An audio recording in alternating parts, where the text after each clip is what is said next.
In this tip of the day, let's take a look at how we can further define the toolpath within OneCNC Lathe. Now in this example you can see we have a part and I've applied a roughing operation in this area right here. But what if I want to confine the toolpath to just this area? Well, what I'm about to demonstrate is available within all OneCNC Lathe CAD/CAM systems. If I want to restrict the toolpath to just this area here, all I need to do is sketch a rectangle.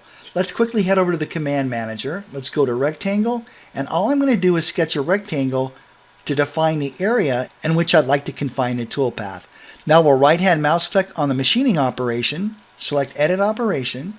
We're going to quickly push through these dialog boxes, and right here we're going to activate select boundary. You can see that OneCNC scans the database and understands that we created one boundary.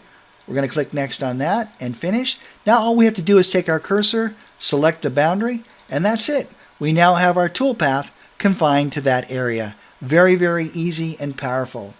Alright, that's it for this tip of the day. Thank you so much for watching, and I look forward to seeing you in the next video.